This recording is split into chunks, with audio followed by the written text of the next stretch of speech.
Before we begin, here are some important reminders.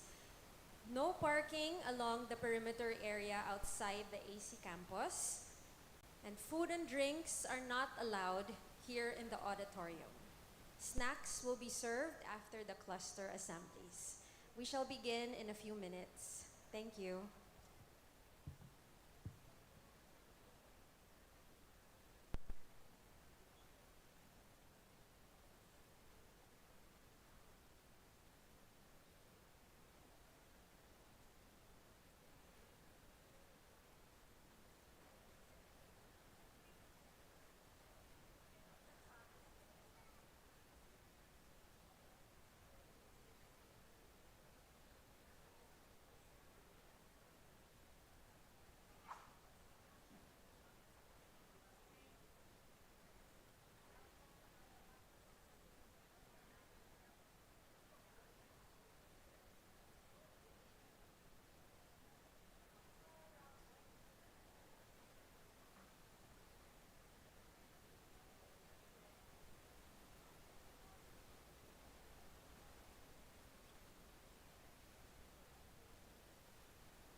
Good morning. Please all rise for the Philippine National Anthem.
May we request everyone to remain standing as we ask the Lord for his blessing. The opening prayer will be led by one of the chairpersons of the ACBED Family Councils, Faith and Spirituality, Mrs. Sheila Ledesma. In the name of the Father, and of the Son, and of the Holy Spirit, amen. Dear Heavenly Father, we gather here today as a community, embracing newness and journeying together in faith. We turn to you, our loving God, seeking your guidance and blessings upon this assembly. Help us to be open to new opportunities and challenges, just as Mary, our mother and the mother of Jesus, embraced your plan with faith and trust. Grant us the courage to embrace change and seek continuous growth, following the example of Marie Eugenie, the founders of the Religious of the Assumption. Heavenly Father, unite us in purpose, support us in our endeavors, and help us deepen our relationship with you and with one another. May this assembly be a source of inspiration and renewal for all of us. We offer this prayer in the name of Jesus Christ, our Lord. Amen. Our Lady of the Assumption, pray for us. Saint Marie Eugenie and Mother Teresa Manuel, pray for us. All for Jesus, in Jesus. In the name of the Father, Son, and the Holy Spirit. Amen. You may now take your seats.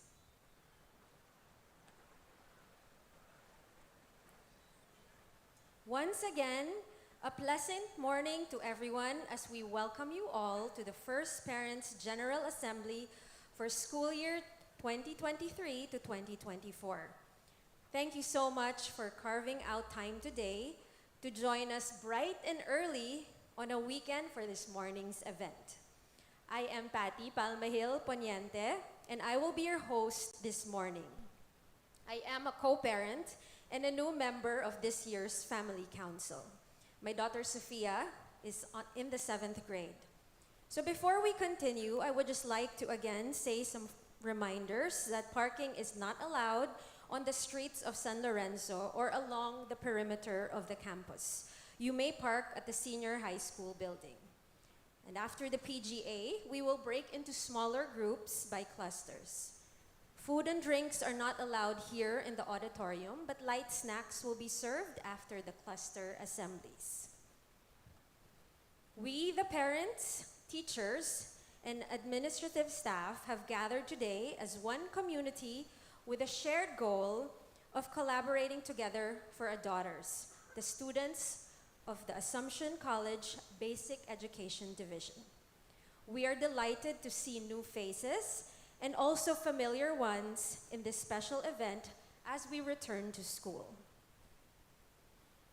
The 10th president of the Assumption College is a woman with boundless energy who prays unceasingly.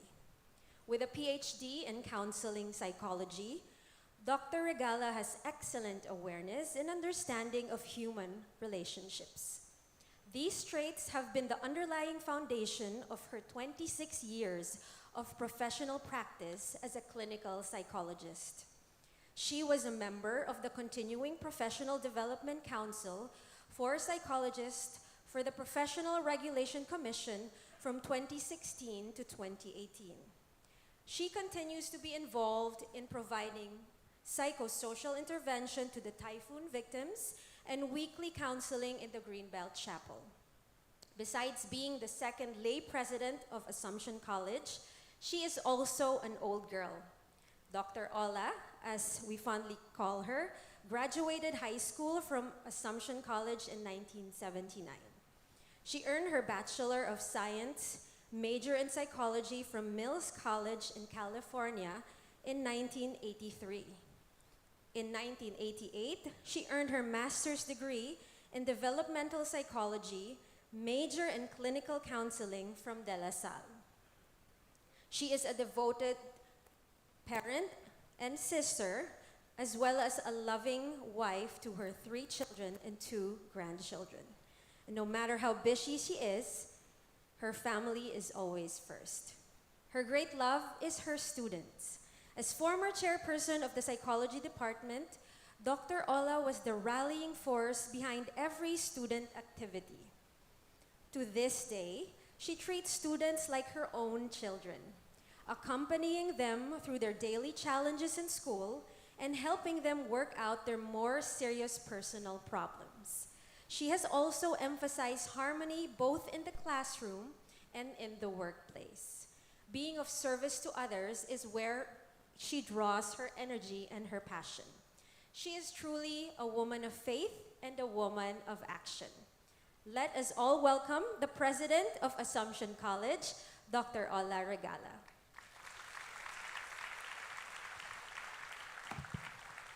Thank you very much for that introduction. Is that me? But thank you. Good morning, everyone. Oh my gosh, seeing all your faces. This is the first time in so many years. Last year, we had the Zoom. And so now is actually the first year we're having the Parents' Assembly like here in a big venue. And, you know, it's quite overwhelming. And it's so comforting to see familiar faces, parents that I do know personally. And of course, I'm a little bit nervous. My daughter is here, so I'm sure she's going to tell me about how I did this morning when I get home later. So first of all, warm welcome to all of you. I'd like to acknowledge our dear sisters.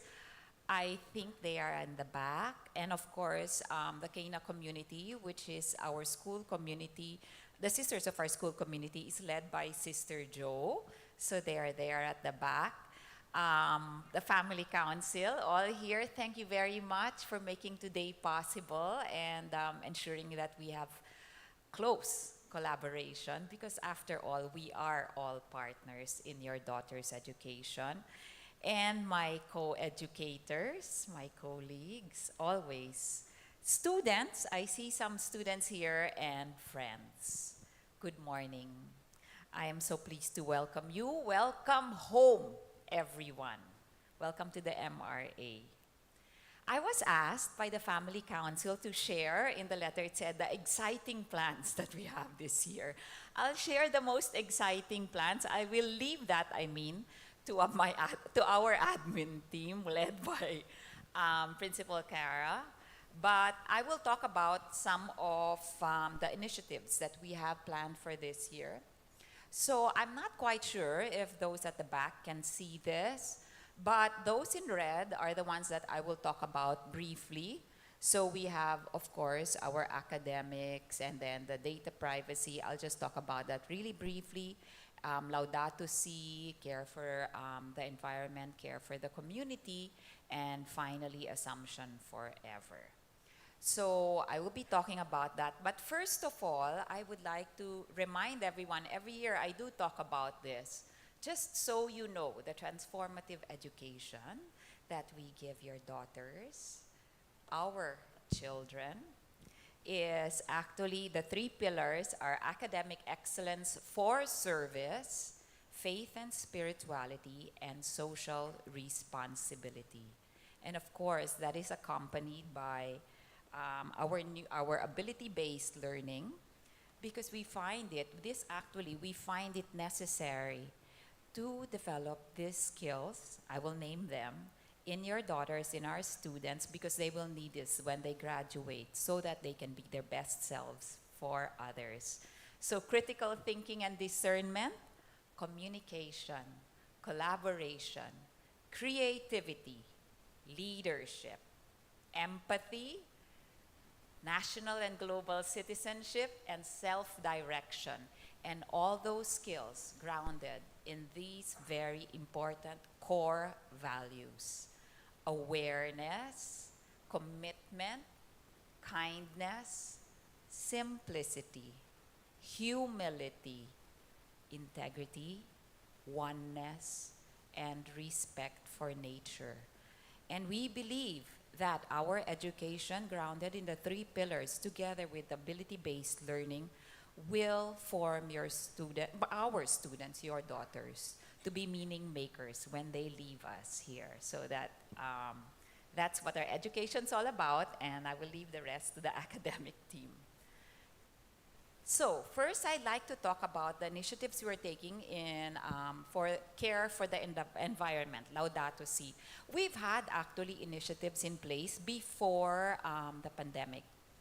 And maybe we didn't focus too much when we were online because we couldn't practice it here in campus.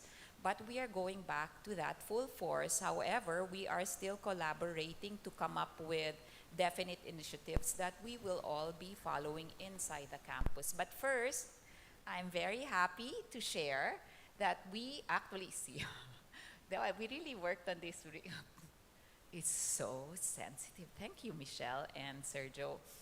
We do have solar panels already, phase 1. So it's here in the annex building, and just for evidence, that's how it looks. It's on top of a roof. Just letting you know. And actually, this will save on electricity. Of course, payback time will take some years, but it is saving the environment, really, even for air quality and everything in the long run. So we're doing our part. It did cost quite a bit, but yes, so we're doing that.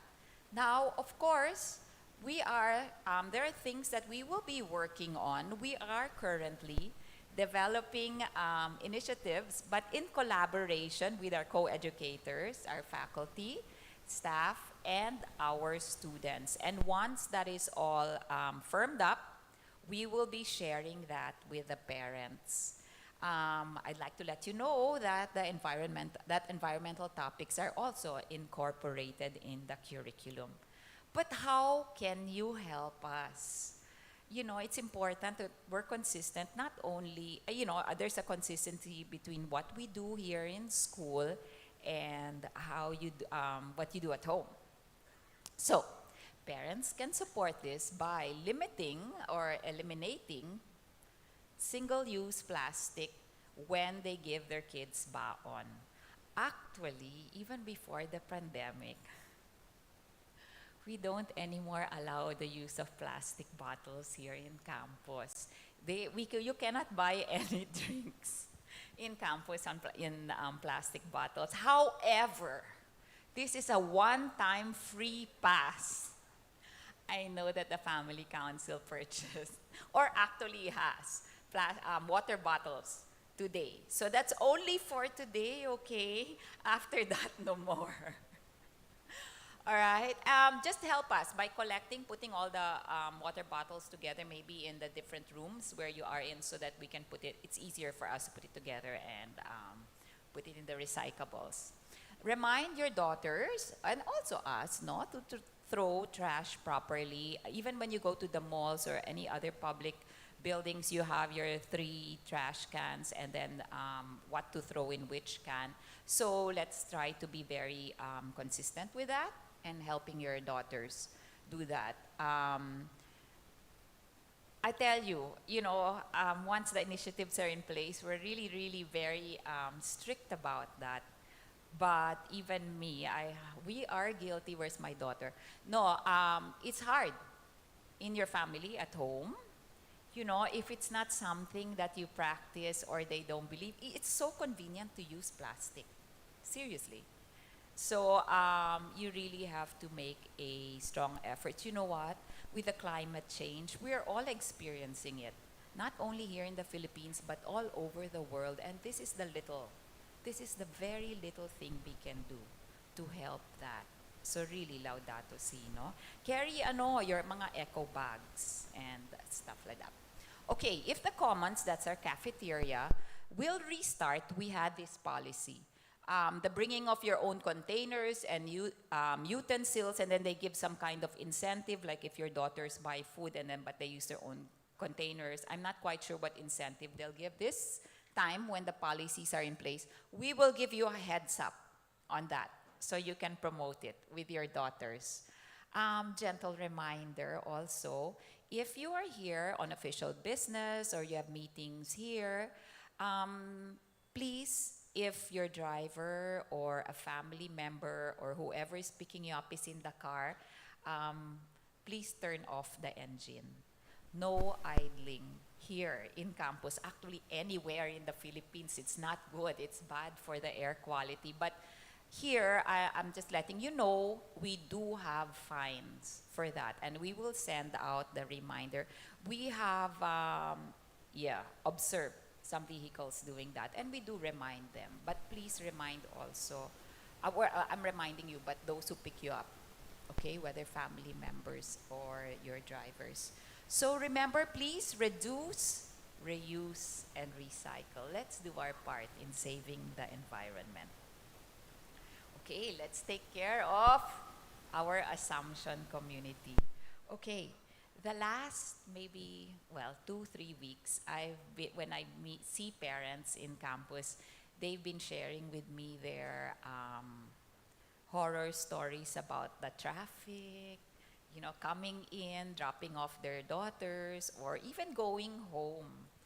And so we have worked, or we have met actually, and also continue to communicate with the San Lorenzo village. Actually, what happens is, when we talk to them, they said that the line for those with no stickers is really long, and it overflows all the way to Pasay Road.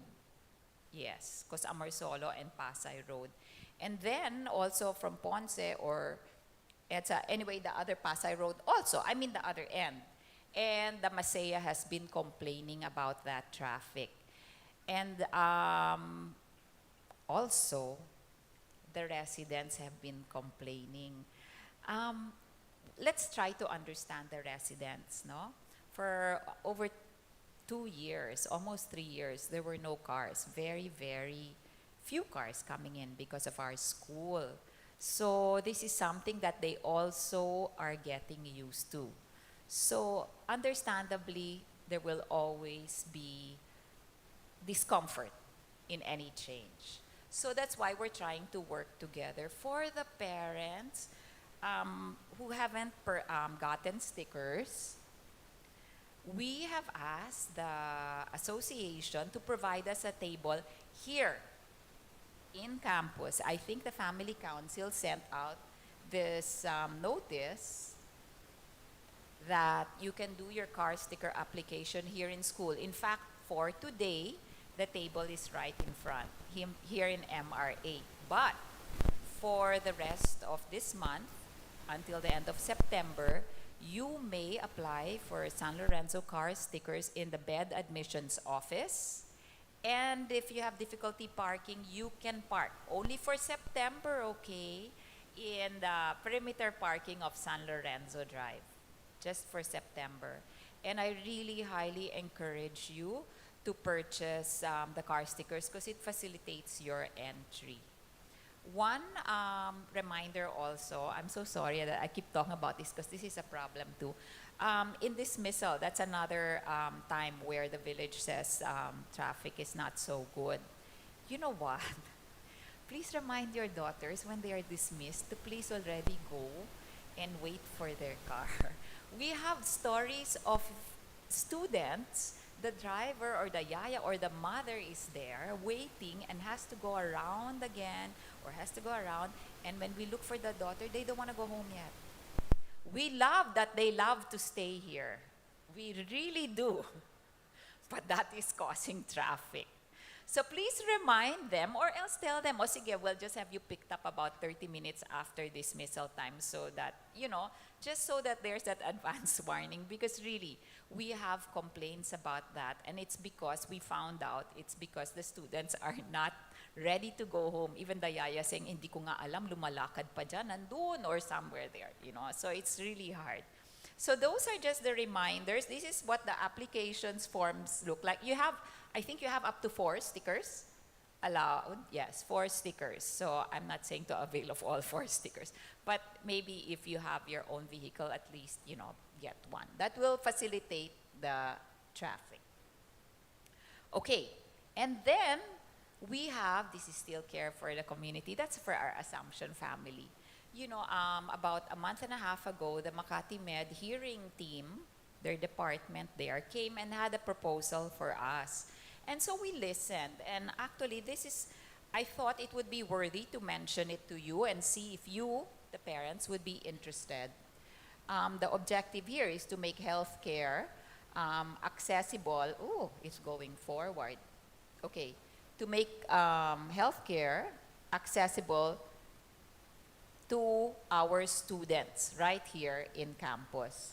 So, just to let you know, what will hearing screening benefit? I mean, why is it good? When you have any kind of hearing impairment, whether it's severe or even just mild, it can affect understanding others. It can cause, especially for the younger ones, delayed speech and language skills. Of course, learning difficulties in school, maybe negative feelings about themselves. They may have trouble making friends, relating to others. So it can cause a lot of things. What are the causes of, why it jumped? Sorry.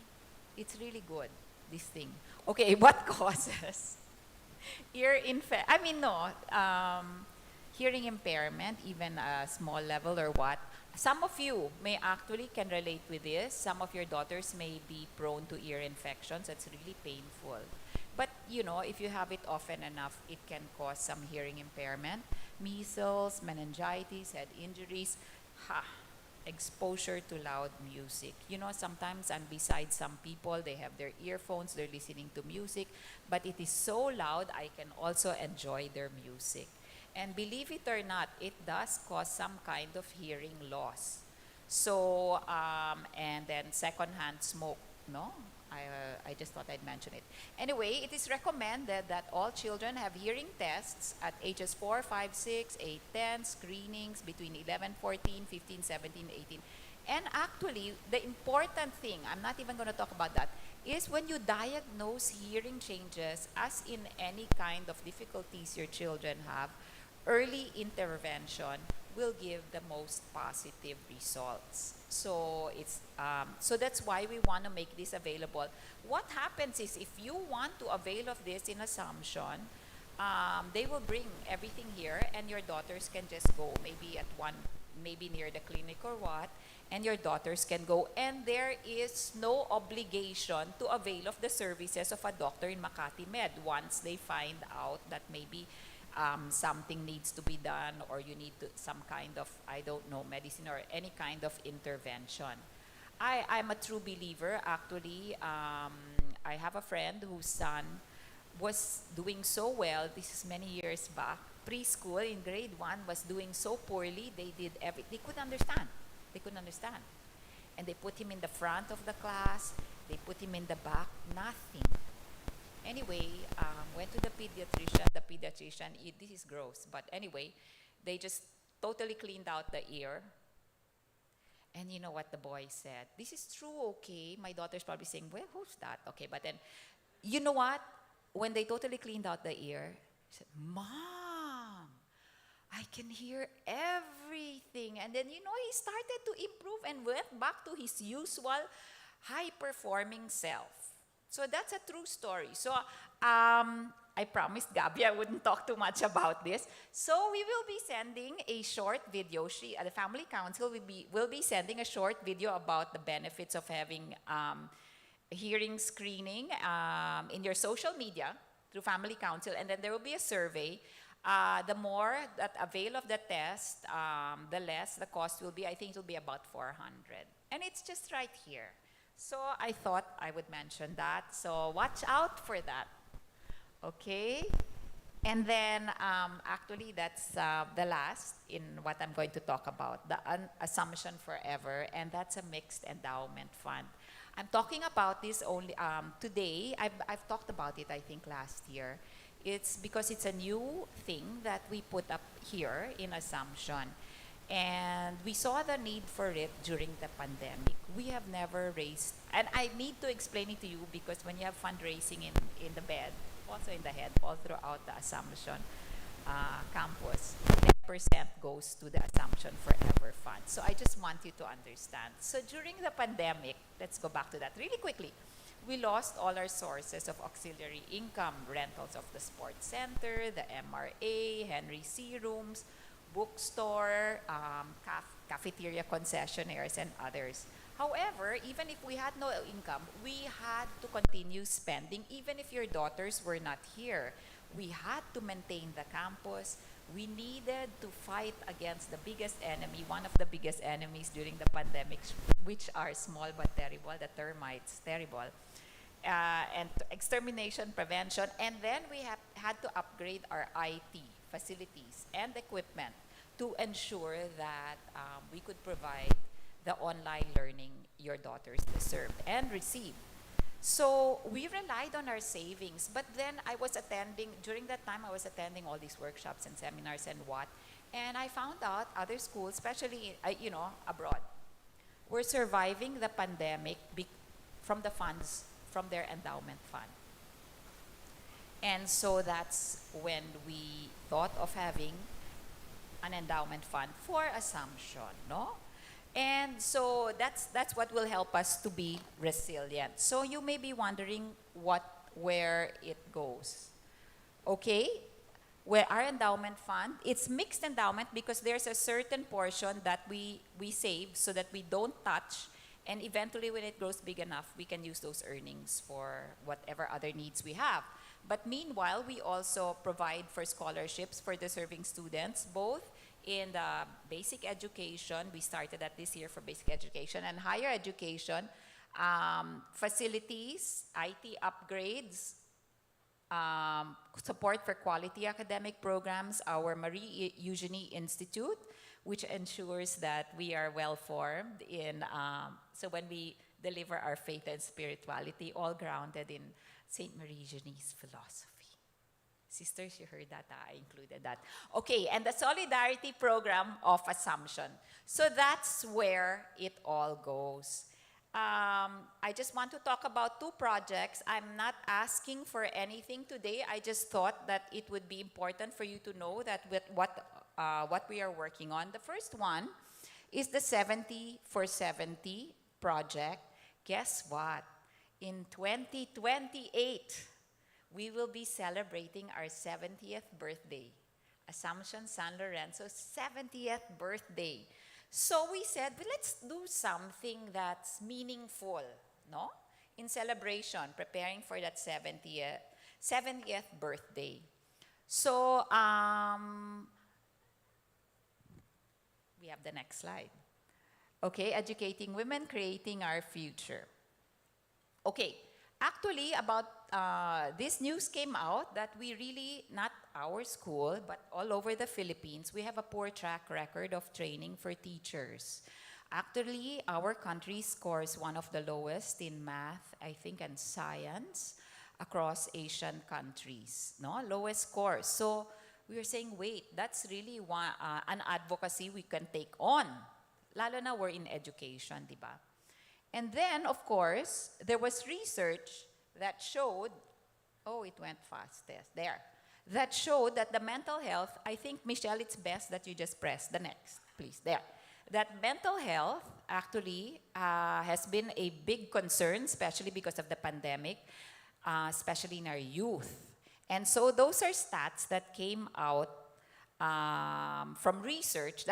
This particular one is in UP. Actually, there are a lot of youth who have suicidal ideation, and some actually have successful, not here, but, across the Philippines. So we thought, Michelle, please, that we believe the fastest way to change society is through education. So, for 2028, we commit to seek and invite 70 scholars for education, that's teacher education, and psychology, that's mental health. We will form teachers who will teach and take care of children's mental health. We will support them until they become educators of faith and action. Parents, do you know that a good number of your faculty are actually graduates from our education program here in Assumption? So really, this is something that we want to work on. Michelle, please. Investing in Assumption Forever builds Christian families, caring communities, and a nation nurtured by women and faith. Because that's what we do for women of faith, women of action. So that's the one. And our second project is close to our heart. I just want to say that this is our project, Assumption Forever, our own. This is not the sisters' project. They did not ask for this. We are the ones who want to do it. Okay, bring them home. So we are actually renovating our sisters' home here within our Assumption campus community. Yes, thank you for the next. This year, the building needs to be renovated. That's the residences of the sisters. It's in the side of the campus along San Lorenzo Drive, no, right behind the wall. This year, the building needs to be renovated for medical facility upgrades and, next slide please, to repair extensive damage from severe termite infestation. I thought I'd spare you showing you more photos because really there are so many photos of the like that, no? But we really needed to repair. And the new renovation will actually cover many medical needs that our sisters have. It will include a nurse and a caregiver room, a nurse station, sick bay, rehab room, med rooms. You know, this is very, very special to my heart. And of course, I hope also for you. I did study here for grade school and high school, and the sisters were the ones who accompanied us, helped formed us. They were our mentors, our second mothers. And if other schools can raise funds for the infirmary or the medical, homes for their priests or brothers, I think we can also. This is not a very, big, it's not as fancy as the other schools, no? So this is our project. I repeat, it's not the sisters' project. We want to do this for them. So actually, with all of that, the renovation will cost about 34 million. Oh my gosh, it sounds like a lot. So what we're doing is we're raising funds, and it's like about 17,500 pesos per square meter. So we just rounded it off to 18. So what we tried to make it easier to understand, 1 square meter equals 1 tile. We kind of just said 1 tile, right? But some people were saying, oh, grabe naman that tile. Is that Italian tile, French tile? What kind of tile is that? No, it's equivalent to 1 square meter, just so it's easier, di ba, Anyway, so it came out, we first discussed this really quickly because he's really cute. We first discussed this in the AAA board meeting because it's a joint project between Assumption Forever and the AAA. And so there was a member in the AAA who's a bed family, family council member or something, and shared it the next day even if it wasn't officially announced. How you can donate, because I already made the Google form and whatnot. I would like to say thank you, Beth. The very next day, even if it wasn't officially announced, I know who, but then I'm not going to mention any names, data privacy. The very next day, in the morning, a bed parent came and donated enough for 1 tile. So thank you. Beth was the one who initiated it. So we have that, but we have beautiful. Can you give yourselves a hand? Because it's Beth. That was good. Although since then, yung parang what do you call that? Buena mano. And since then, so many from all no? But I have really beautiful stories, just 2. A parent, I won't say names, okay? Some of the parents may be here, and of course you can see their faces there. Came to me a week before this turnover and said, our daughters, they heard about the renovation of the sisters' homes. They want to donate. Then I said, how nice, grade 2, di ba? I said, what are they planning to do? She said, I don't know, they were thinking of making bracelets. And then I said, how many students are there in that class? I think, if I remember correctly, she said 18, but it could have been 17. So it's about 17 or 18, grade 2, section 2 last year. I said, so I was thinking about it, and I was thinking, oh, okay, so maybe they'll each make a bracelet and then sell it to their mom, right? And each mom has to give 1,000. Anyway, to make a long story short, the next week they already had it. I'm trying to think, maybe they didn't even make the bracelet. They just asked their mom, no? And then, but anyway, I heard from Sister Therese that the students were asking her about the renovation, and she did bring them to visit their home here in the side, no? And so that they would know more about it. And so that day, they asked for Sister Maria Paz. Sister Maria Paz is somewhere at the back. She's the one who meets the young ones in the morning in the gate when they arrive. So she's over there in the center. And the grade 2, section 2 of last year donated the 18,000. And Sister Maria Paz was thanking them and said, thank you so much. It was almost 12 o'clock, almost dismissal time. It was dismissal time. Thank you. I'm going to bring this to the finance office so that they can deposit this check. And she opened it. It's all 1,500 like that. So I think, the moms, I know they just got it from you. No bracelet or no bracelet? I'm not sure. But this is the cutest part. No names. So we were leaving already. Thank you. And somebody pulled Sister Maria Paz's skirt. Sister, I want to add more. And she took out of her wallet 100 pesos.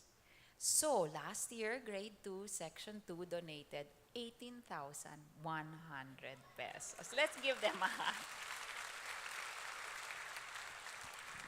And then another one, cute one, there's 2 more. But this one, 2 or 3 weeks ago, you may not be able to read this, so I'm going to read it for you. This was left in my office. All right?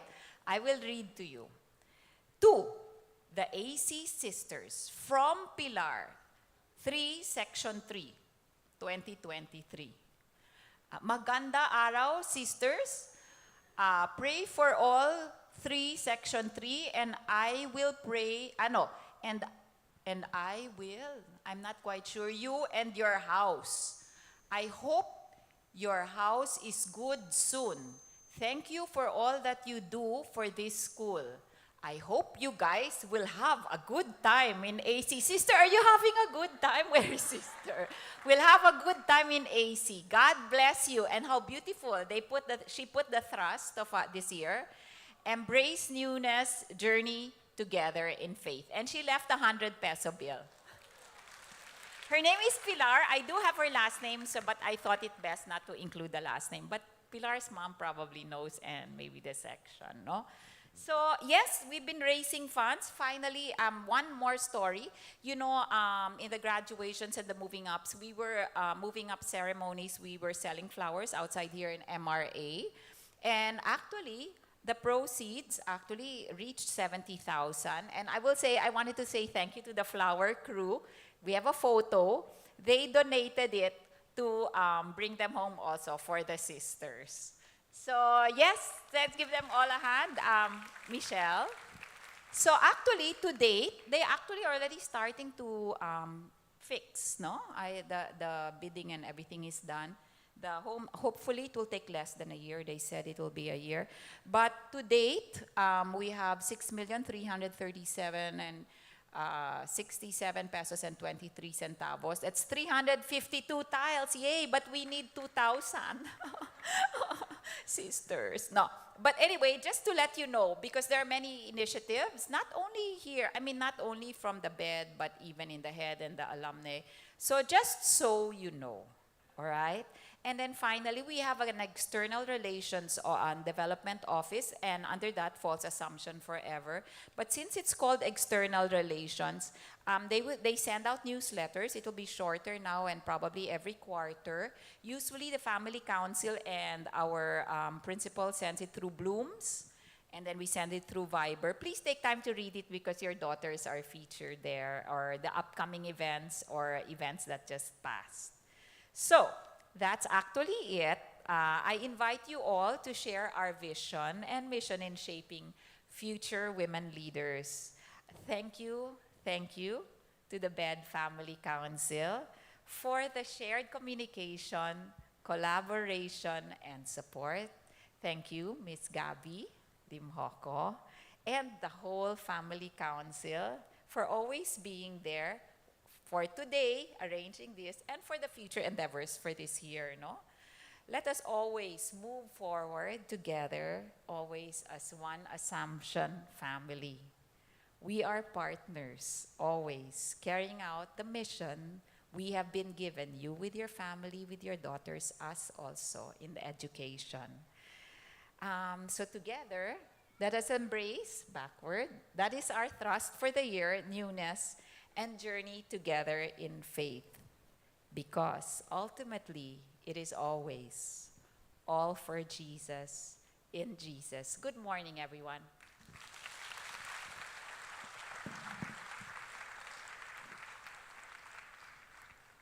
Thank you so much, Dr. Ola, for that, for sharing with us the concrete plans, initiatives, and what we have in store for our daughters this year. And truly, we are thankful. So just another round of applause for Doc Ola.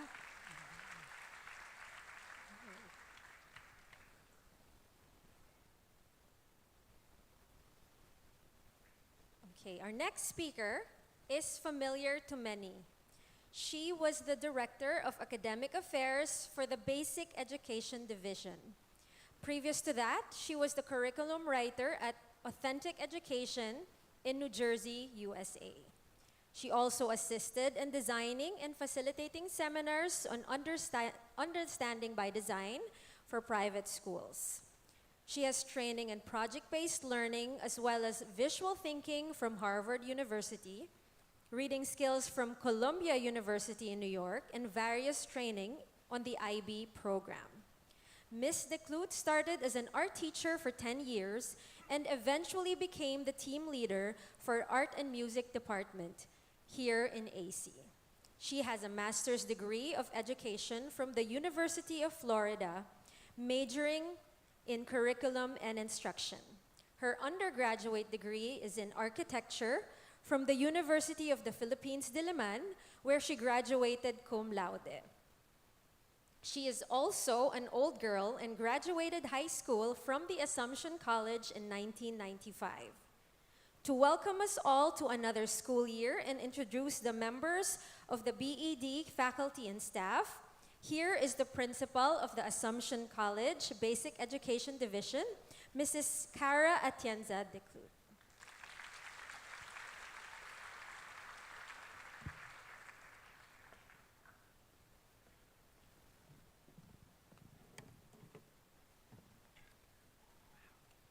Oh, we're a full house today. Thank you very much for that kind introduction. I'm so happy to be here with all of you today. Dr. Ola, Sister Mary Joseph, she is the superior of the Cana community, which is our school community of sisters.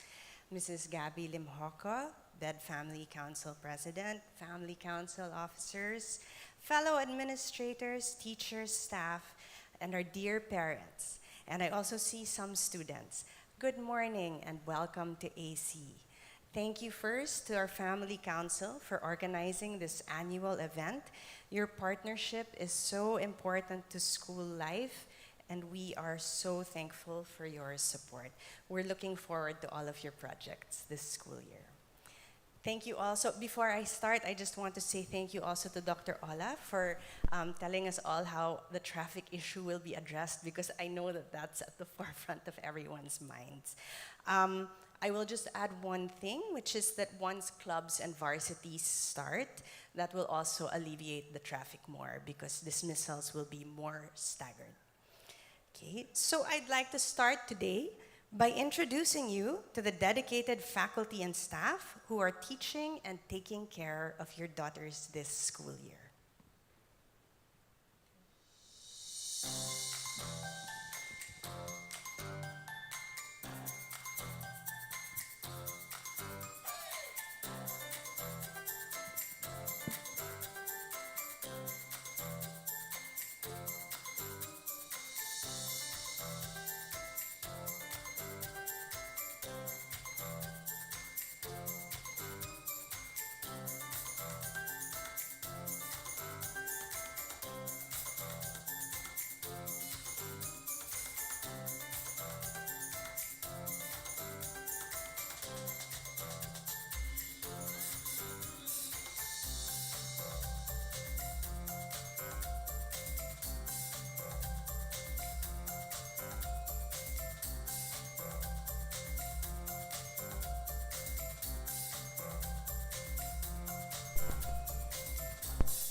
We are all we are all very much looking forward to getting to know your daughters this school year. St. Marie Eugenie has always invited us to know and love our times. And one of the words that seems to define our times is change. Not only has it been a constant for us over the last few years, it's been drastic and sometimes very jarring. But ability-based learning, or ABLE, has helped us create a space where we can face the challenge of change with agility and optimism, while always remaining true to our roots, the three pillars of academic excellence for service, faith and spirituality, and social responsibility. So I'd like to talk today about some of the changes that we face and have been facing, and the opportunities for growth that come with them. The use of generative AI technology like ChatGPT is one of the most urgent issues in education today. And we understand that the school needs to quickly develop policies about its use. So during our summer in-service training, we invited a very well-respected data scientist and educator, Dr. Christopher Monterola, head of the Aboitiz School of Innovation, Technology, and Entrepreneurship in the Asian Institute of Management, to help us understand more about this issue. We are now creating our AI policies based on research, expert opinions, and existing frameworks, and we will be able to share these with you soon. We will be allowing students to ethically and responsibly use generative AI in certain levels with transparency and accountability. This means talking about it in class, setting limitations, and making sure that students disclose when and how they use it in their work. Since this is a very new and rapidly developing field, we will be learning about it together with, and even sometimes from, our students. And we will constantly be updating our knowledge and policies about it.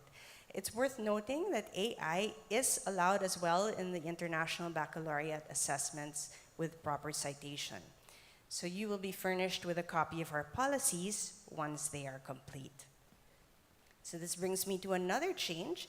This one, a very exciting program that was introduced to AC last year, which is the International Baccalaureate, or IB program, which will see its first graduating cohort this year. Since we are now an IB World School, universities from around the world have reached out to us and asked to give admissions talks here in AC, not only for IB students, but for any interested students. Last week, we were visited by Notre Dame University in Indiana, and on Wednesday, we will have representatives from Pepperdine University and Lawrence University. There are other talks as well scheduled for the year, which are open to all junior high school and senior high school parents. So if you are interested in those, you can ask our guidance head, Ms. Ivy Caradan, for details. Local university talks start in grade 12 because they are more the how-tos already for application. I'm glad to inform you that last year we also got our college board number. That's the international, that's the number that will more easily allow our students to take the SATs and PSATs for those who wish to do that. And speaking of college, we are so proud of our batch 23 for their excellent showing. You can see here the many excellent local and international colleges and universities that they were accepted into. Our campus also continues to grow.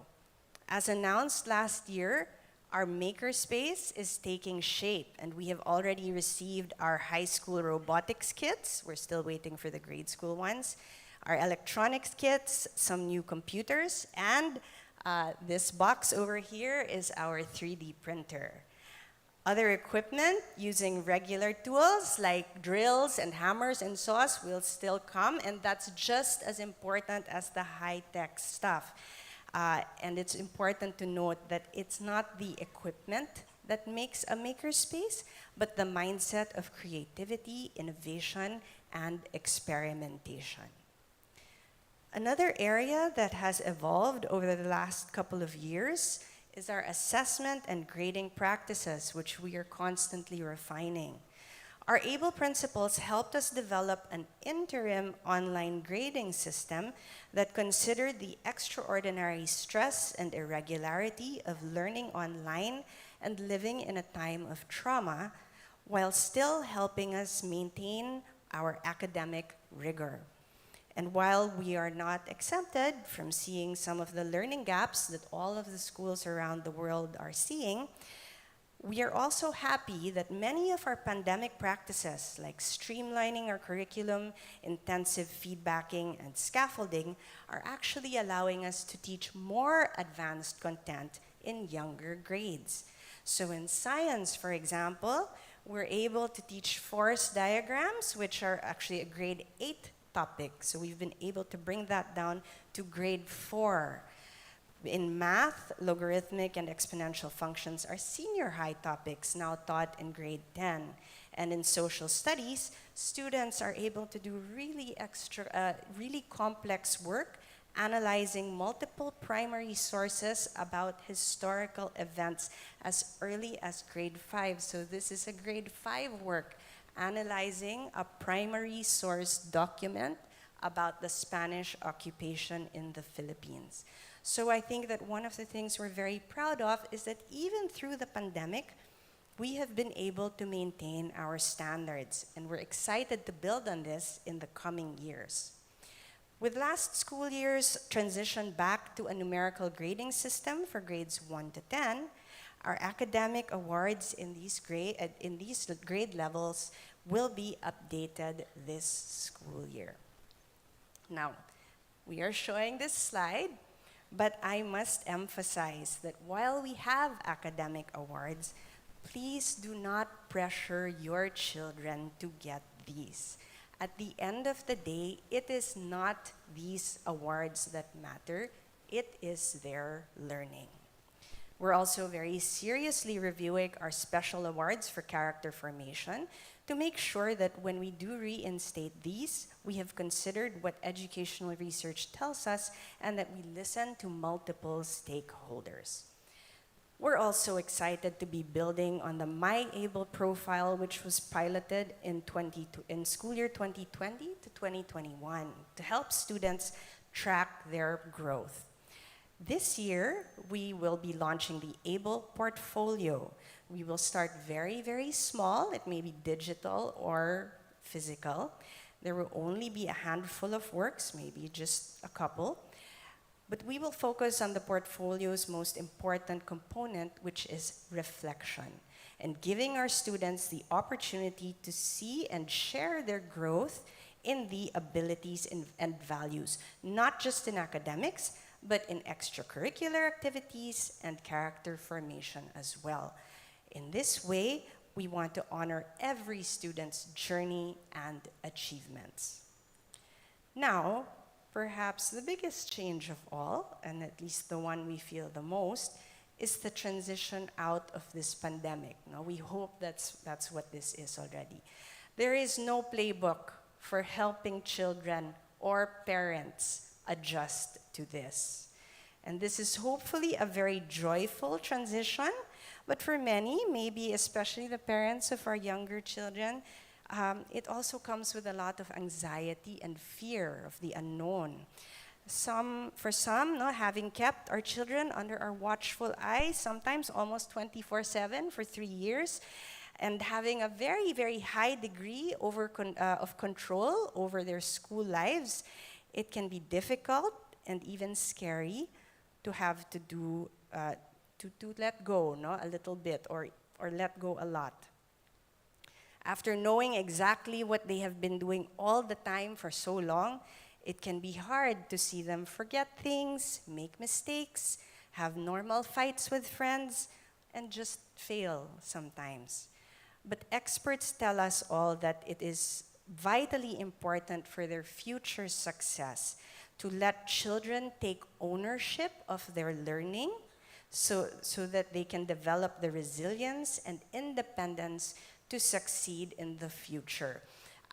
You'll recall the letter that Dr. Ola showed a while ago from Pilar. You'll see that there were many misspelled words. And if you see your daughter with work like that, you might say, "Oh my goodness, anong grade yan? Oh my God, ang daming mali."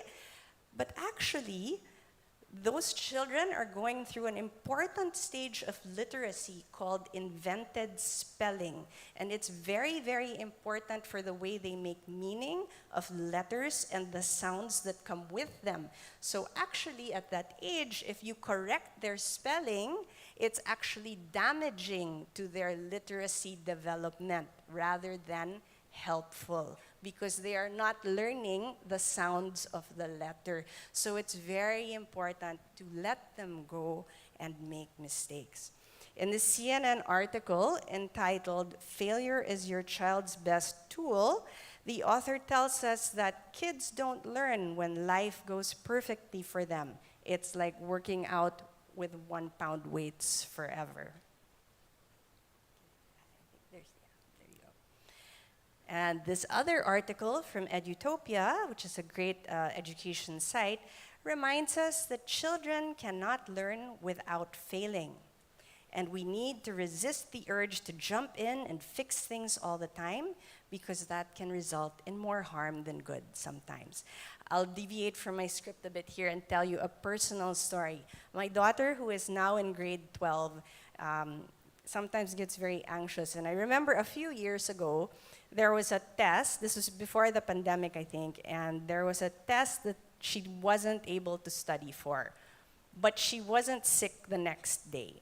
So I said, okay, well, you can't have an excuse letter. You're not sick. I know you weren't feeling great last night and you didn't study, but, well, you're just going to have to take the test. And of course, she said, but I'm not ready, Mom. I didn't study. I'm going to fail. And I said, I know. So that's my goal for you today. You have to find the courage to go in and fail that test. You just have to do it. And at that moment, the more important lesson was for her to learn that failure is important and it's going to happen. And she really likes achieving, so she obviously had problems with what I was telling her to do. So I started cheering for her. And I cheer for her. This is not a joke. Like, I'm not making this up. I really did this.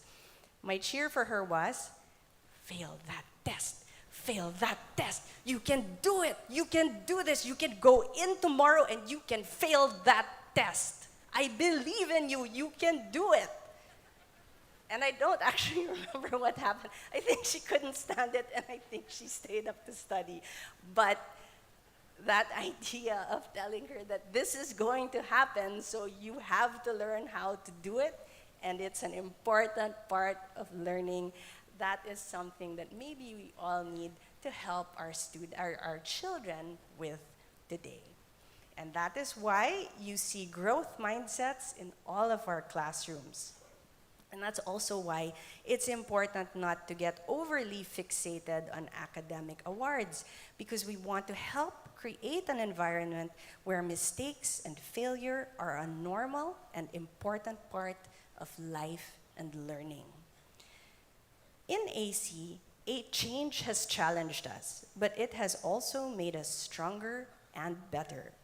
I'd like to introduce you now to the school's administrative team, who are the ones who lead the way for all of the teams under them so that we can navigate these changes gracefully.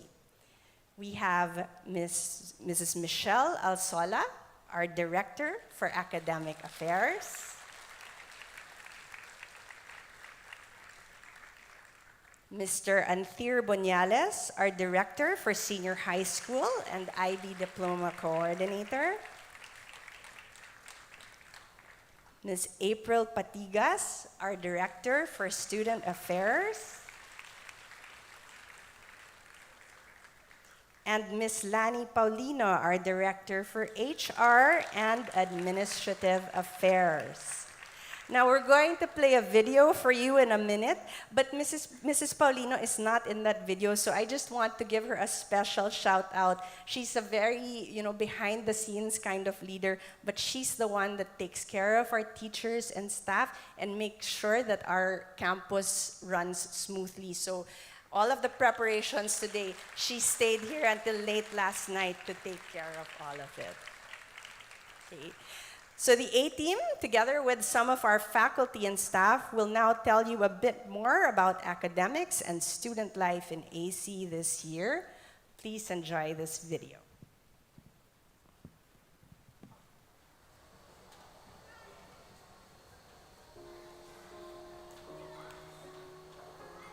ABLE has allowed us to target abilities and values that equip our students to thrive and succeed in the real world.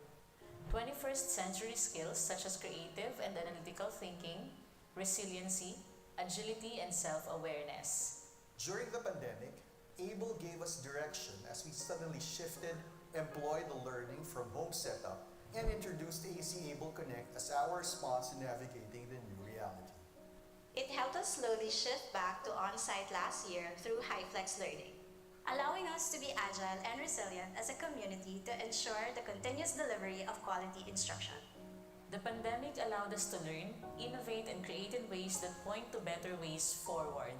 Focus on students' mastery of more relevant content and skills, real-life applications, new approaches to assessment, and student autonomy have been prioritized. In grade 1 to grade 10, we have more hands-on and laboratory activities to develop students' critical thinking and problem-solving skills. We also teach students to lead dynamic discussions called Socratic seminars. We have to build student discussion skills so that teachers can stay on the sidelines and let the students take charge of the discussions. In preschool, the girls learn through hands-on activities and play, which gives them the freedom and encouragement necessary to develop their creativity, problem-solving skills, literacy, and numeracy. We are excited to fully resume our manipulatives-based approach to faith formation in the preschool, the Catechesis of the Good Shepherd program. While building on our lessons from online learning, we are also eager to bring back some of the activities we missed, such as the Aghamon Science Enrichment Program, intramurals, learning musical instruments like the ukulele, and outbound activities. In senior high school, our students are prepared for the real world as they are equipped with the skills to be globally competitive. For example, our ABM students don't just learn about theories, but they actually develop their own products and sell them in school, online, and in Mercado. They participate in research colloquia in other schools and universities where they have achieved remarkable success, garnering awards and recognitions. Our students in arts and design wrote, directed, and staged an original play in the Black Box Theater and created a visual arts exhibit. In STEM, students were involved in a project-based learning unit where they created their own family safety plan for their household. We are also proud to welcome the second cohort of the International Baccalaureate Diploma Program, a highly competitive curriculum that has helped us become even more globally competitive. Our learnings from the IB not only help us make sure that we have a strong BP program, but help us enhance our standard programs as well. To do all of this, it is important for us to have a robust professional development program for our teachers and staff. Teachers are given intensive mentoring by team leaders, opportunities to learn from their peers and veteran faculty, and local and international training sessions. IB training has given me new ideas about my approach to assessment in mathematics, enabling me to guide my students in selecting meaningful and real-world research topics aligned with their personal interests like video games and roller coasters. We have also explored math in global context. Since 2014, the Social Studies team has embraced historical inquiry using a framework by Stanford University. Through numerous training sessions, including a class led by Stanford professors, I've learned to teach students to critically analyze primary and secondary sources. This is a vital skill for countering disinformation and historical distortion. My training equipped me as a team leader to mentor my fellow teachers and strengthen our social studies curriculum. The training in CGS helped me see the beauty of our faith through the eyes of our preschool girls. from how they answer questions, sing songs, and do their work. Coming into AC as an eager first-year teacher, I had plenty of ideas that were somewhat all over the place on how to teach my students. But the guidance and mentorship of my team leader, co-teachers, and different programs and seminars hosted by AC helped structure those ideas into effective teaching methods.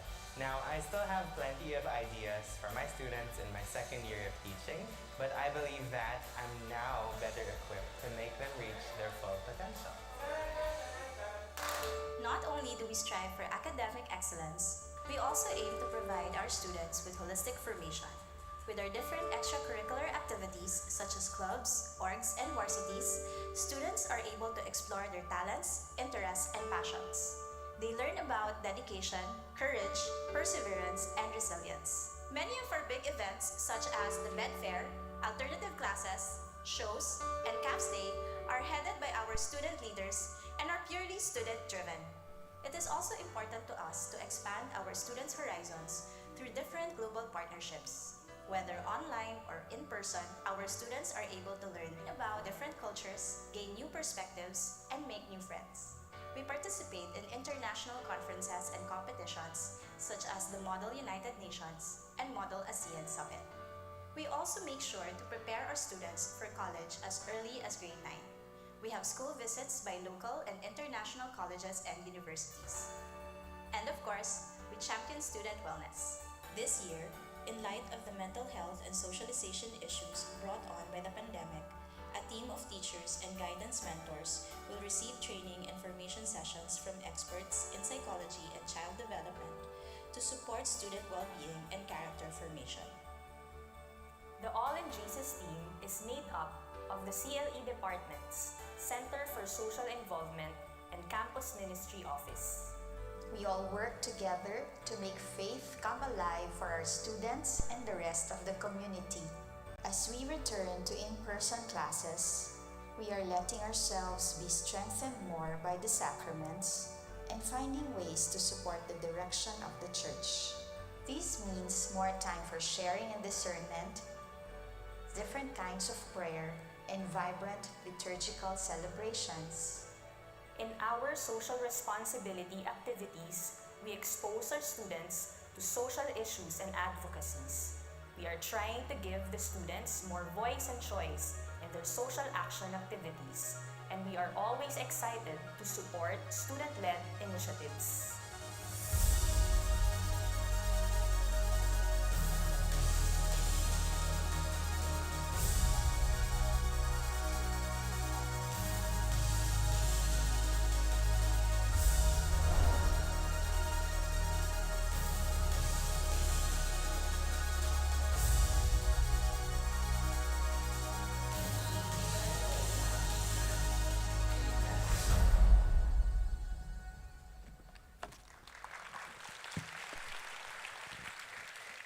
Now, we would like to let you hear from the students themselves. Kara and Natasha are grade 6 students who, together with one more classmate, decided to put their passion into action last school year. They will be followed by 4 of their teachers, Ms. J.M. Mendoza, Ms. Jovel Mateo, Ms. Chloe de la Cruz, and Ms. Hayden Alano.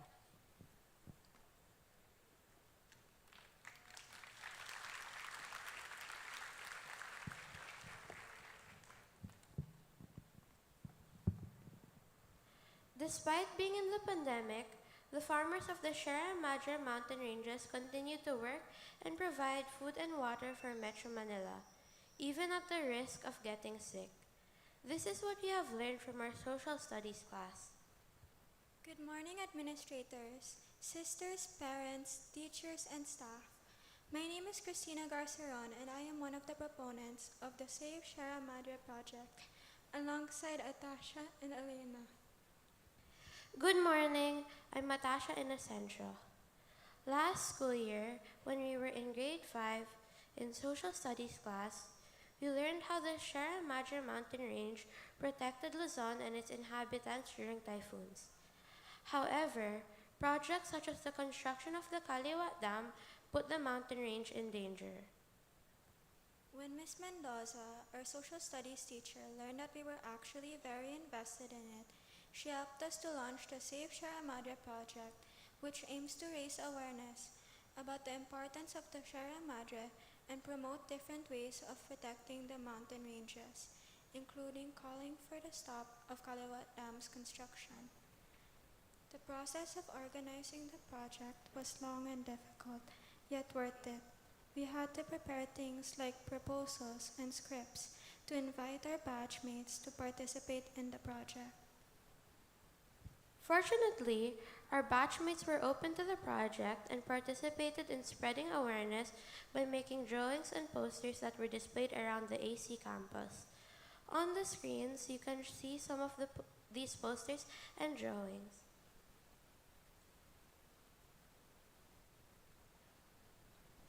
By creating this awareness campaign, we were able to take responsibility for the earth, which shows the able value of awareness and love.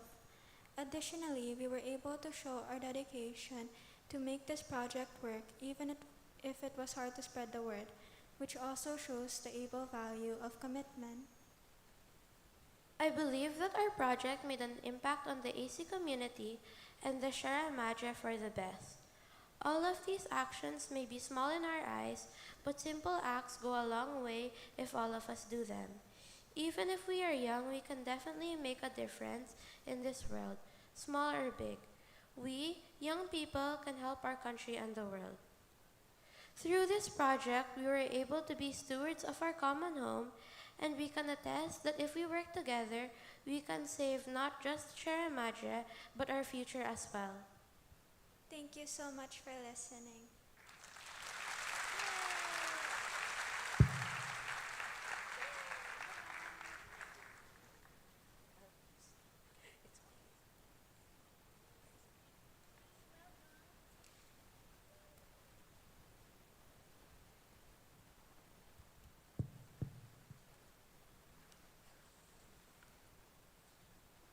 Thank you, Christina and Atasha. Good morning po. I'm Miss Mateo from the Center for Social Involvement. I'm joined by Miss De La Cruz from the Science team, Miss Alano from the CLE team, and Miss Mendoza from the Social Studies team. Last school year, we were inspired to design the Grade 5 CAST, Concrete Act for Social Transformation, around this student-initiated project. As a result, several subjects collaborated on this CAST activity. In science, we taught the students about the biodiversity in the Sierra Madre. In social studies, we deepened their understanding of the issues concerning the communities in the mountain range. And in CLE, we introduced Pope Francis's Laudato Si encyclical, Caring for Our Common Home. We also invited Mr. Teddy Bagilat of Angat Kalikasan, who shared about the land defenders in the Sierra Madre. So for our culminating activity, we brought the Cruz ng Sierra Madre to AC. This is a cross made of driftwood from the Sierra Madre, which the whole school was able to venerate.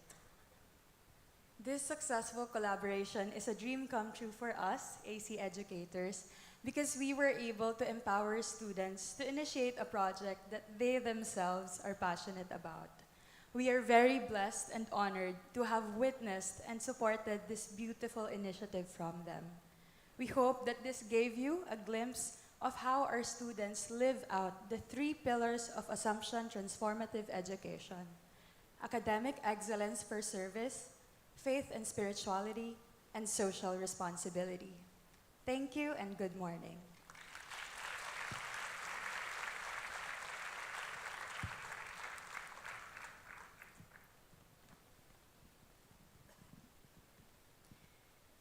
Each student grows in unique ways, and it is our goal to give students many paths to success and fulfillment. Let's hear now from Marga Rabaca, one of our grade 8 students who has found her passion in sports.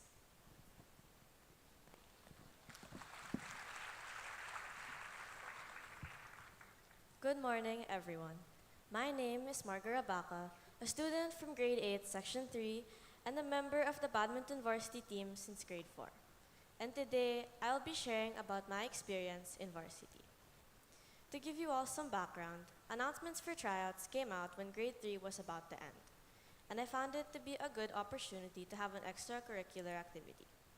I originally wanted to try out for the volleyball varsity, but I was told that maybe it'd be better for me to play another sport, as it didn't have the height that volleyball players usually have. Then, my family recommended badminton to me. As it turns out, my family had badminton in our blood, as my uncle had played for his varsity team back when he was still in high school. So, my first day playing badminton was the day right before tryouts. My uncle had taught me some of the basics, and we practiced, hoping for the best. Somehow, I got in. I found varsity really nice and wonderful. It helped me learn not just the basic and overall knowledge of badminton, or just help me improve on my skills, but it also helped me make friends and connections. I actually met one of my closest friends through varsity. We were paired for competition since grade 4, and we've been close friends since. Varsity has also helped me develop the ability of self-direction and the value of commitment.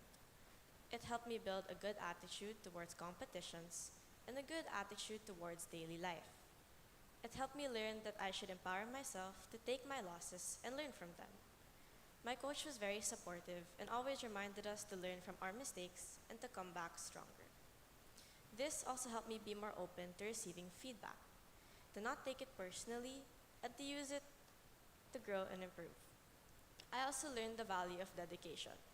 Even in the pandemic, even when the training was online, I always did my best to never miss a session. Varsity isn't just about the sport and fitness after all. I have been able to learn life lessons as well, which will stick with me for the rest of my life. Thank you for listening to my sharing and have a good day.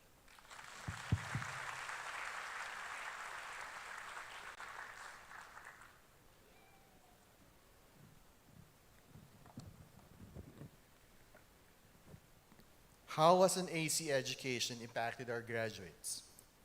Our last student speaker is a member of Senior High School Batch 2023, last school year as a member of the AC Model United Nations Organization. She was selected as the sole Philippine delegate to the Global Action Model UN Conference in Rome, Italy. She was accepted into several universities, local and abroad, including King's College London and the University of Manchester. She has chosen to join many of her batchmates to study in Ateneo, where she is currently a freshman taking up ABMA Political Science, major in global politics. Let us welcome Emanuela Adiana L. Villalon.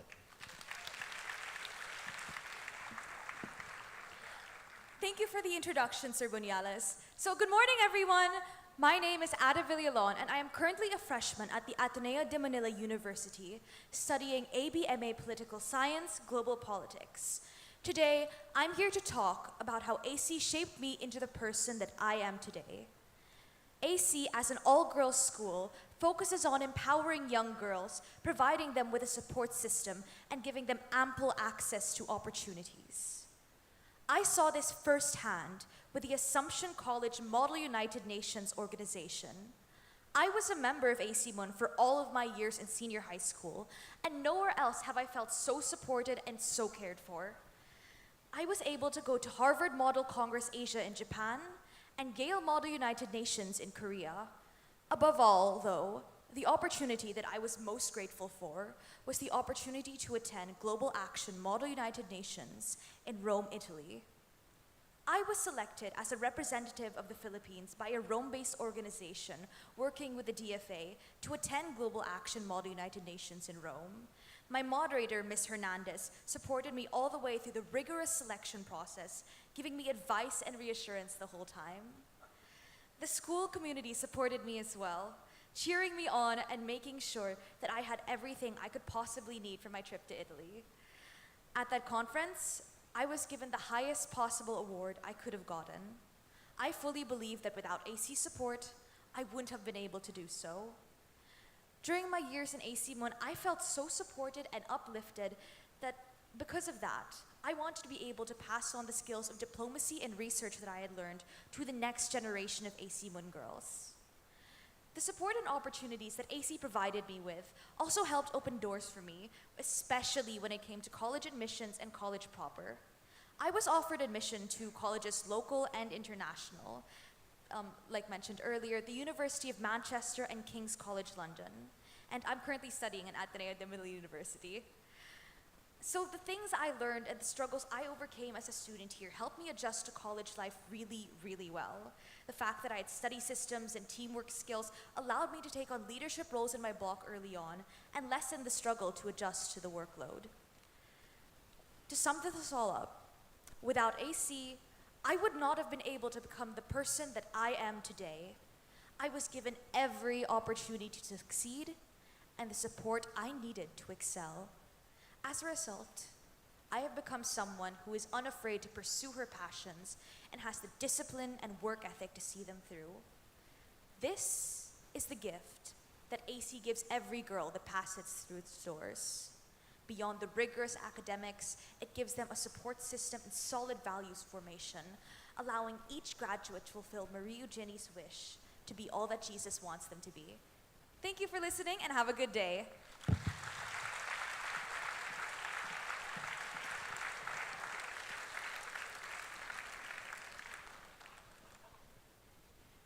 It's very hard to follow that, no? Thank you, Ms. Mateo, Ms. Mendoza, Ms. De La Cruz, Ms. Alano, Cara, Atasha, Marga, and Ada.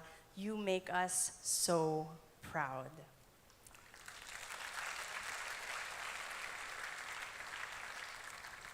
It's so nice to see them because they didn't know each other before today, I think. But the four of them are really bonding here backstage and congratulating each other. Saint Marie Eugenie understood the importance of educating women of faith, women of action, rooted in our three pillars.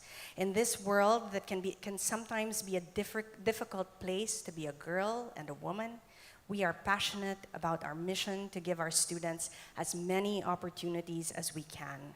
When we do this, they seize the day.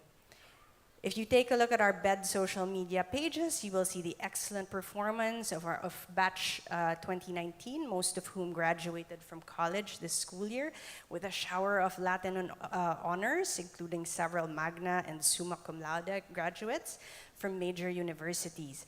But as always, it is not just the minds of our students that we want to form, it is their hearts. Last year, our SCBA student leaders gave their blood, sweat, and tears to organize our first online fair after the pandemic. They earned 1,161,964 pesos, which they shared with their chosen beneficiaries. Thanks to them, and other students who have also initiated fundraising projects, the Jubilee Learning Center feeding program is now funded for 2 years. Thalo Manila, an NGO founded by another one of our students, Ada's batchmate, is now able to assist more families affected by extrajudicial killings. We often talk about forming leaders for tomorrow, but as you saw from our speakers and our SCBA, our girls are not waiting around. They are already leaders today, whether in their families, their classes, the country, or the wider world. They are making a difference now.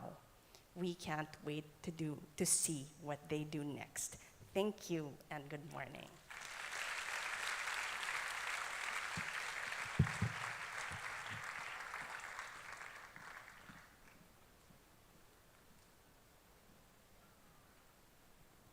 So again, thank you, Ms. Cara, all the administrators and faculty members, the wonderful students that shared this morning.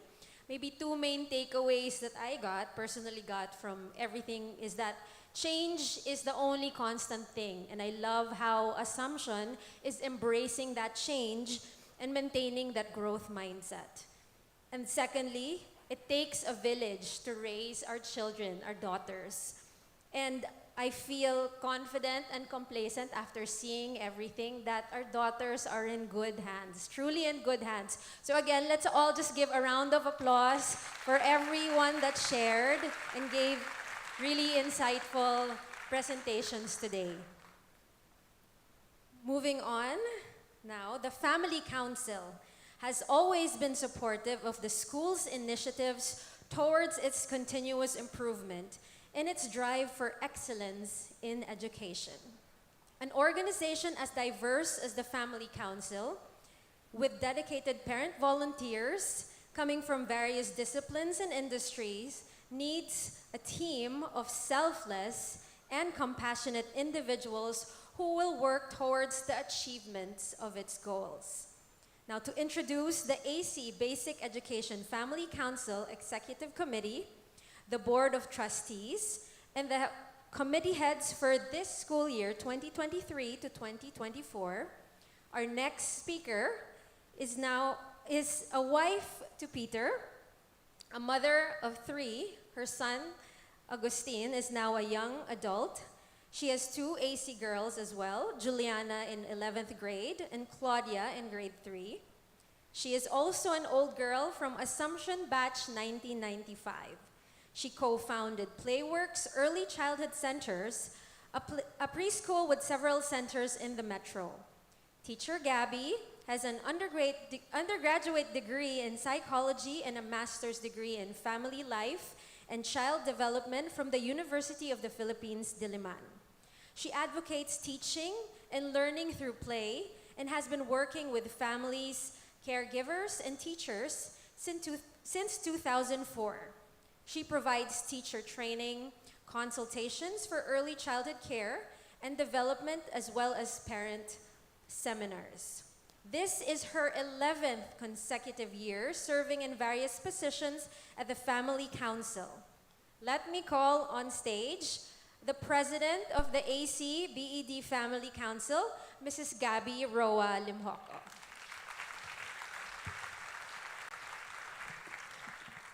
Thank you, Patty. Thank you for that. Sister Jo Concepcion, the superior of the Cana community and the Assumption Sisters, she told me that I need to curtsy to her as an old girl. Dr. Ola Regala, Mrs. Cara De Clute, and the members of the administrative team, Assumption teachers and staff, my fellow parents and guardians, good morning. On behalf of the Family Council, I would like to warmly welcome you to our first Parents' General Assembly for the school year 2023-2024. I stand before you today with a heart filled with gratitude and hope for the school year to come. Seeing all of you here today, knowing that you have made the decision to be present, including the teachers, on a Saturday, is both inspiring and heartwarming. The thrust for this school year is embrace newness, journey together in faith. We continue to adjust to all the changes that we and our daughters are constantly facing. Embracing newness is always something we strive to do, and yet it can be challenging for many, including myself, especially when it comes with uncertainty. I find so much comfort in knowing that I am not alone and that my daughters are not alone. We journey together in faith with the school as one strong Assumption community. So moving forward, I would like to present the Assumption College San Lorenzo Basic Education Division Family Council, the board members and committee chairpersons for this school year. Together, we are committed to partnering with the school in our daughters' formation as God-fearing and responsible servant leaders. The members of the executive committee are myself as board president, vice president for the senior high school cluster, Georgia Remulla, vice president For the junior high school cluster, Mel Francisco. Vice President for the grade school intermediate cluster, Regina Reyes. Vice President for the grade school primary cluster, Paula Cabrera. Vice President for the preschool cluster, Michelle Groves. And to act as the administrative officer of the Family Council is Board Secretary Mayan Papa. To take charge of our financials is Board Treasurer Victoria Alfonso. In charge of the family's social media accounts and in disseminating announcements and information to the parents is our PRO and today's MC, Patty Poniente. To offer advice and guidance on legal matters of the Family Council is our legal counsel, Mirella Batongbacal. Together with our principal, she will serve as one of our advisors, the immediate past president of the Family Council, Riza Crescencio, the level directors, who also serve as the board of trustees, act as the liaison between the school and the level parents in matters affecting the school life of our girls. They will supervise and spearhead the proposed Family Council activity for your levels. You will be meeting them later in the morning at the cluster assemblies, where they will further discuss in detail the level project that they have mapped out for you and for your girls. So let me introduce, for the preschool cluster, we have Michelle Groves for pre-kinder and Charisse Tino for kinder. The preschool cluster is hosting a preschool Christmas village, a fellowship day for all preschool students and their families. They're going to have a parole making activity and a kiddie bazaar. For grade 1, Armin Uy. Grade 1 students and their parents will have a Zoom bonding activity in March. Anna McCoy for grade 2. Grade 2 is going to have a gratitude through yoga and mindfulness activity. Paula Cabrera for grade 3. There are 2 activities for the 3rd graders. A parent-daughter crafts day, and in preparation for First Holy Communion, they will have a rosary making activity. Grade 4 students are also receiving the sacrament of First Holy Communion this year. Following tradition, they too are going to have a rosary making activity. And the only gentleman in our group is Lord C., the level director for grade 4. Aside from making rosaries, the 4th graders have playful poses, yoga for kids. Jen Aquino, grade 5. Grade 5 is planning 2 talks for the girls titled Puberty Period and Me and Social Media Safety and Online Etiquette for Tweeners. Regina Reyes, grade 6. In support of the project Let's Bring Them Home, grade 6, the graduating grade school batch, will have a legacy project, a level fundraising activity to help in the construction of the homes for our beloved Assumption sisters. Your daughters in grade 6 will also have a talk entitled Discover Yourself, Design Your Future. Dawa Sangalang for grade 7. The 7th graders will have a workshop this year, Glow Up, Unlocking the Best You.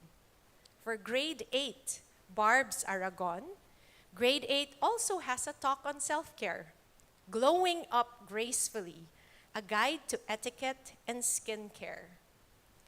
Mel Francisco, for grade 9, is focusing on wellness. Your grade 9 daughters will have a self-compassion workshop and a talk on embracing who you are. Kiara Lazatin, for grade 10. Georgia Remulia, for grade 11. Grades 10 and 11 are doing a joint activity, Saturday with Dads, a father-daughter encounter guided by Father Dennis Paes. Grade 12, Marga Kwok. Marga is assisting the 12th graders in their college applications. The committee chairpersons will initiate, coordinate, and facilitate all programs and activities of the Family Council pertaining to their respective areas of responsibility, and they would appreciate your help. You, other parents, can sign up and join any of these committees during the cluster assemblies. The Faith and Spirituality Committee is designed to promote and improve the spiritual development of the Bed families. The committee is headed by Cres Yulo and Sheila Ledesma. Faith and spirituality is fun. This is the thrust of the committee this year with their Faith Nuggets, a collection of short video posts exploring various aspects of faith, spirituality, and personal growth. Please follow our Instagram and Facebook pages for doses of inspiration. The committee is also planning a fun, one-of-a-kind Lenten recollection. So let me show you one of their faith nuggets with Sister Marie Pass, who the girls call Sister Vroom Vroom.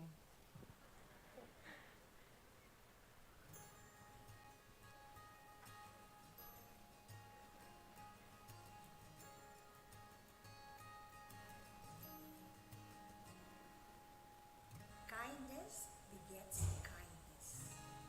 Living.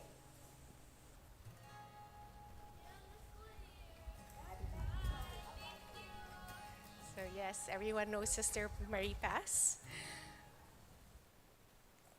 Okay. To help in the physical and athletic development of the students, we have the Sports Development Committee with returning chairpersons Myra Garcia and Ria Ablan.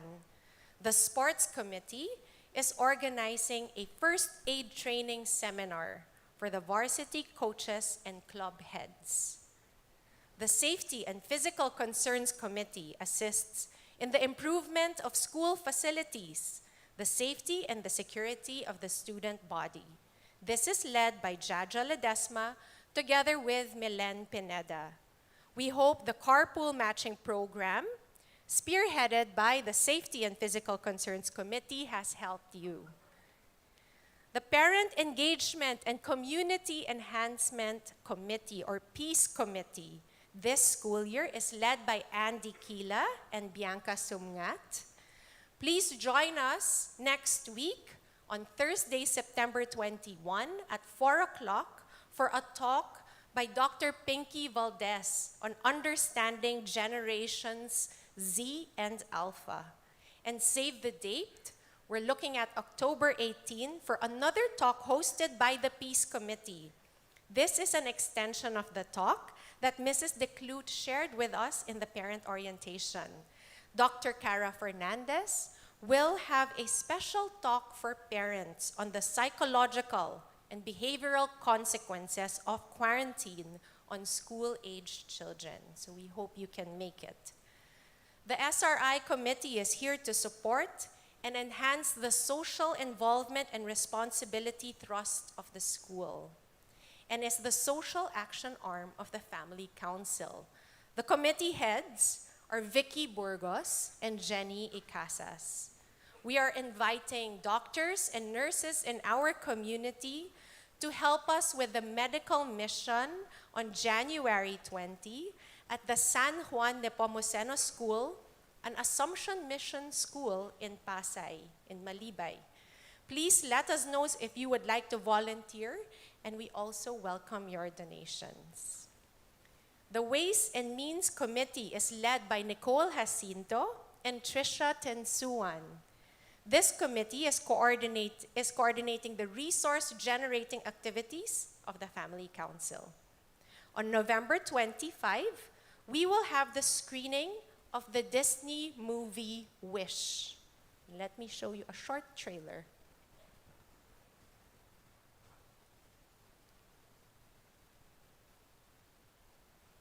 None. Okay. It's okay. We'll share it on the Viber group. So this movie will commemorate Disney's 100th year anniversary and is touted as one of the most anticipated movies of the year. You may purchase your tickets today. Our representatives will be at the MRA lobby. So to ensure that the Family Council office operates efficiently, we are grateful for the loyalty and dedication of our office staff. They are Annalyn Alegre, Regine Capascio, and Anthony Bingil. We have all been busy planning projects and activities that we are certain will be beneficial to you and your daughters. We sincerely hope that you take advantage and participate in them. We ask that you regularly check your level chat groups, as well as Blooms and Telegram for announcements. I will now give the floor to our board treasurer, Victoria Tambunting, to report on the Family Council's finances.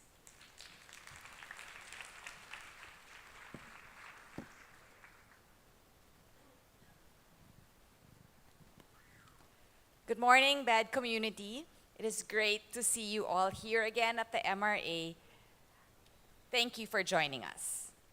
As your board treasurer, I am here to present the financial report of the AC BED Family Council. These unaudited financial reports cover the period of July 1 to August 30, 2023. The balance in the Family Council's general funds current account when your current board of directors assumed their term was 812,866 pesos. Some cash worth 33,110 came in, and disbursements amounting to 268,457 pesos were made during the said period, resulting in a net balance of 576,519 in the current account of our general funds with BPI. We also have a time deposit account with BPI, and the balance is currently 1,283,199.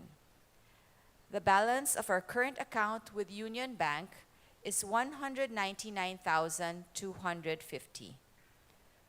Total cash balance as of August 30, 2023 of our general funds is 2,058,968. The Family Council maintains the funds of the various grades levels in two separate accounts in BDO. The balance in the checking account is 304,535 pesos. And in time deposit, the balance as of the end of August is 1,021,767. Should you have any finance-related questions, please feel free to see us at the Family Council office, which is located on the second floor of Mother Marth Building. Thank you once again for joining us today, and we hope you enjoy the rest of your morning.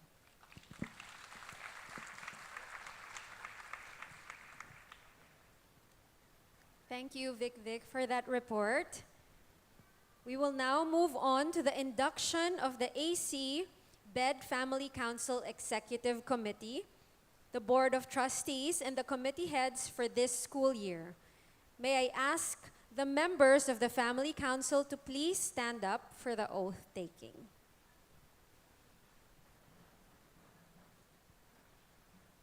Please raise your right hand. I state your name. As member of the Assumption College Basic Education Division Family Council Year 2023-2024,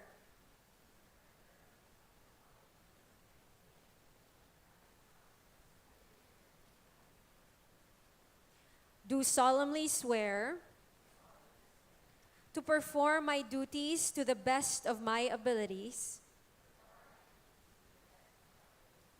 in the pursuit of assisting the school in its mission of forming persons and communities of faith in action. Through a transformative education that nurtures faith and spirituality, pursues academic excellence for service, and instills social responsibility, thus forging character for life and life for Jesus. So help me God.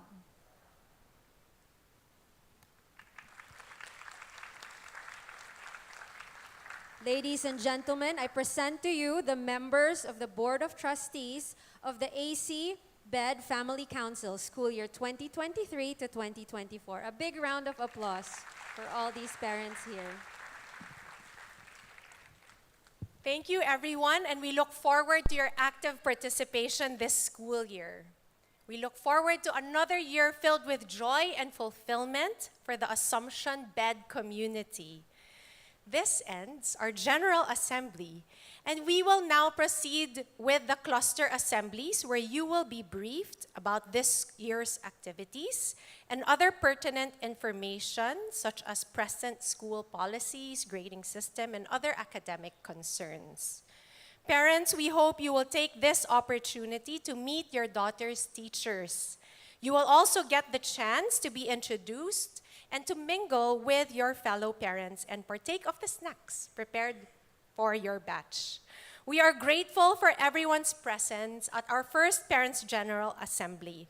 As one community, let us continue this school year with courageous hearts and positivity. So let's all stand For the Assumption School Hymn.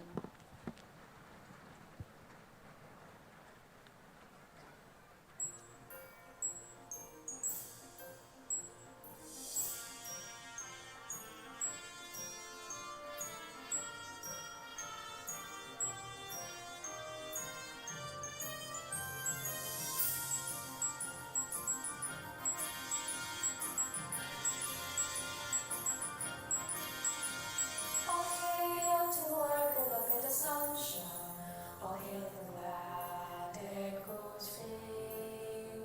Still our love and true devotion, with grateful hearts and gladly bring. Your name recalls our mother's triumph, when born aloft on angel wings. Your motto lifts us with gladness above all earthly things. Assumption, golden, white, and blue, to your teachings keep us ever true. Fidelity to duty, love of simplicity. May your spirit be engraven on our hearts till we reach heaven. And may love for you glow with that of our God and lives in us.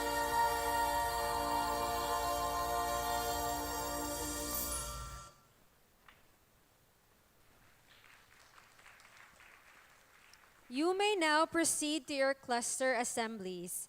Kindly refer to the screens for your assigned venues. Thank you and enjoy the rest of the morning. May we ask the FC members to come up for here on stage for a photo op. Thank you.